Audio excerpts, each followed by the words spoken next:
Good morning, everyone. Just want to give a quick update. We're getting ready to put tomatoes in a few weeks in our garden, and want to talk about tomato cages. Lots of different designs out there, many things that we've tried over the years, and we just want to share with you the one that we've had the most success. So if you look down here, what I'm holding is actually a big 100-foot roll of cement wire. And this cement wire is about almost 6 foot tall. Perfect for what we're trying to do as far as with the tomatoes. And out of it, it costs you about $100 at Lowe's to get it. And out of them, you get about 20 cages. And we've got some of these cages now that have been that we've had for over 4 years. So the reason why we're cutting more is because we're actually expanding the number of tomatoes here on the homestead. So last year we put in about 14, and this year we're going to end up putting in about 40. Because we just want to make sure we've got enough. Not sure about how the growing season is going to be this year. We're really trying to have a little bit of a surplus in our actual canning area. So what we'll do is, what you can see if you come up here and look, on the ends, I cut the end right in the middle, which is about 3 inches on this side, because these are 6-inch squares. And then what we do after that is we alternate short, long, and then I'll demonstrate here in a second why we do that. So I'm going to put on my safety equipment. I'm going to go ahead and cut these. What we cut them is, I cut them at 10 squares. So at 10 squares, we cut on the 11th square. So we actually end up using just about right at 5 foot of cage in order to make one tomato cage. And again, these things are really strong, and I'm going to show you how to do that real quick right now.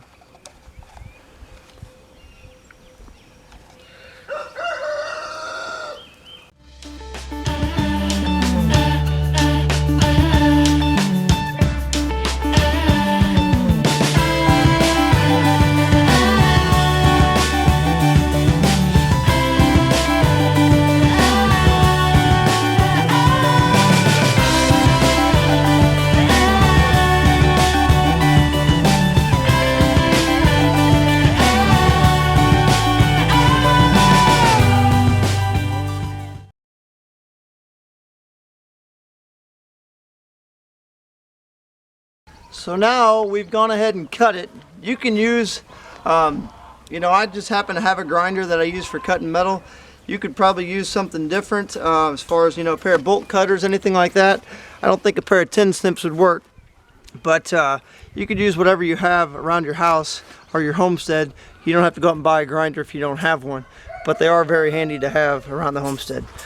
So now what you do is you've got your cage. 5 foot long, and you can see you've got the long side and the short side. You just simply pull it together. Then it makes it real easy. You take the long side and just bend it in. I definitely would recommend wearing leather gloves for this part of the process. Then you can see is bend it in, bend it, and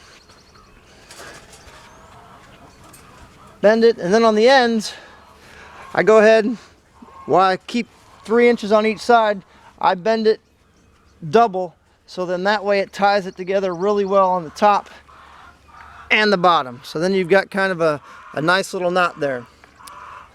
So we'll finish this off, and then we'll show you what we do with the cages when we're done, how we support them.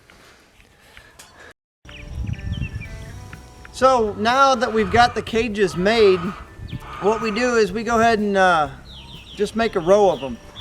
I put them in actually before we ever put the tomatoes in, because for us, we don't till this garden.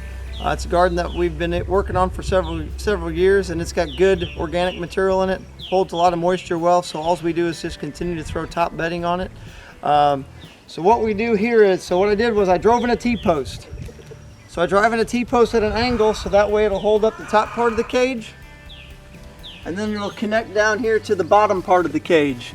On this particular one, I've actually secured it, and this PVC pipe here, people ask if it's an irrigation system when they come to the homestead, but it's not. We just use it like just a support, so that way I don't have to use so many T-posts, because T-posts are expensive. We got a lot of other uses for them here on the homestead, and that's not something I want to continue to do, is waste a bunch of T-posts. So we actually use one T-post on each end, and then we connect them with 20-foot PVC.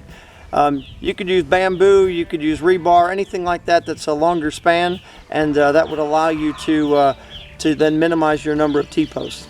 If you want to go ahead and put in T-posts on all of them, that would be fine, but this works out real well for us, and it supports. So what we do is, on this corner down here, we support in the lower left, and then as you go up the T-post, then you'll see that we actually support on the upper right.